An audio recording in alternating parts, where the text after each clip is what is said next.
We're taking a look at a CQB AEG in this episode of the Gear Guide.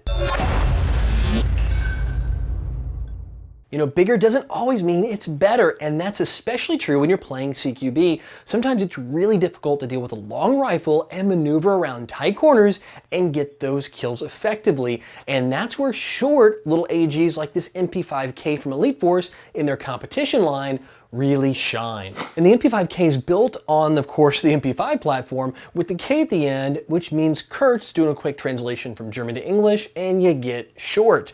And that's what this thing is. And it's not just short, it's also light. Fully loaded with the 200 round high cap maxed out with BBs, it's just under 3.5 pounds. So that makes this thing extremely light, about the weight of a heavy, big pistol. And that lightweight comes to the almost entirely plastic build of this. I mean, absolutely nearly every piece is plastic, with the exception of the swivel sling plate here on the back, the body pins, and the sling attachment point here on the side.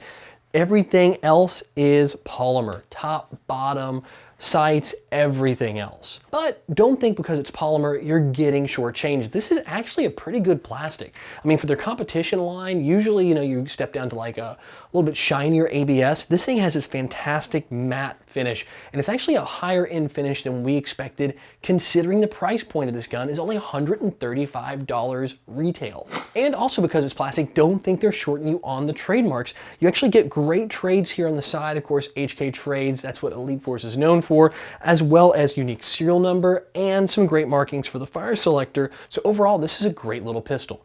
And it's got the great features you'd expect from the K series, the front foregrip. You actually can mount a rail up here on the top, so if you want to throw optics on, or you can just stick with the plastic sights. Let's face it, this is not something you're going to be going out and throwing a multiple times optic on and sniping with. This thing is made for up close and dirty work. So moving internally, they didn't skimp there. Now, I did say it was almost all plastic, but the mech box is solid metal, including the one-piece hop-up as well. So internally, you're getting a full-fledged AEG here. You're not getting any corners cut with a polymer mech box or anything like that. There is real metal under the hood. Now, with the small size as well, there are a few limitations, and the first one is battery. Now, in the box, they do give you a battery and a charger, and this is one of the few times I'll tell you not to throw away the basic battery that comes with it, because it's an 8.4 stick type, and it is the absolute biggest you're gonna get in this top tube here where the battery lives. It's a real tight fit. 8.4 is as long as it's gonna go, and it's a little kind of weird the way you route the wire through the charging handle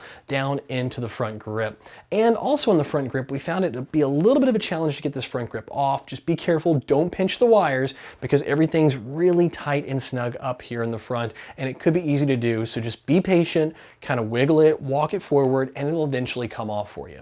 And also up under the front grip is your hop-up adjustment. Now, we did find this thing is extremely sensitive and worked really well. I mean, we only barely had to turn it on to get to work with 0.2s, and we even put 0.32s, the Milsim Max BBs from Elite Force, in here to see how they'd perform, and we barely put about 25% hop-up on here. So the good news is this hop-up's gonna last you a really long time. Stepping out to the Chrono, we saw it pretty healthy for a short barrel, 315 feet per second using an Elite Force 0.2 gram BB, but the rate of fire is kind of where it fell a little short.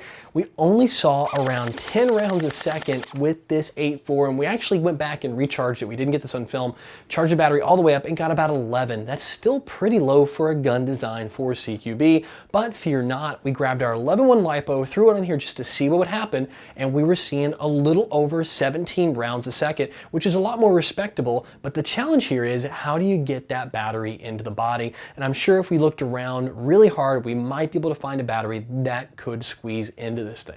Accuracy is right where we expected as well with a short barrel using our 0.2 gram BBs. It was kind of all over the place, but when we threw those 0.32 Milsim Maxes in here and took it to the target at 75 feet, we were hitting it pretty darn good. And you gotta remember, there's no stock on this thing. I mean, I'm holding this thing like a pistol and squeezing off semi-auto rounds. So at 75 feet, to be able to hit the target where we did, it's actually pretty impressive. So definitely recommend, if you're gonna pick this guy up and you wanna compete in CQB, to step up in that BB weight, and you'll be really surprised at how well this works. So bottom line, if you are looking for a great little secondary or a fun little lightweight primary, something you can zip around the CQB field and get some up close and personal kills, The MP5K from Elite Force in their competition series is actually a pretty darn good gun, especially for the price. And you can pick this up at your favorite online or local authorized Elite Force retailer. So guys, what do you think of little guns like this? And what would you do to this thing if you were like gonna tune it and crank it up? You know, we were looking at it, we were thinking with the rate of fire, even with the 11-1, we're probably looking at gear set ratios. So you can throw like some 16-to-1 gears in this thing, and I guarantee you on an 8.4, this thing would be a BB hose, which would be a whole lot of fun to shoot. Or would you just leave it stock and stick with that slower rate of fire and get those kills? So let us know in the comments below. We are all ears. Well guys, that's it for this episode of the Gear Guide. We'll be back in the next episode of the Gear Guide where we review an Airsoft Sherman tank that is life-sized. Really.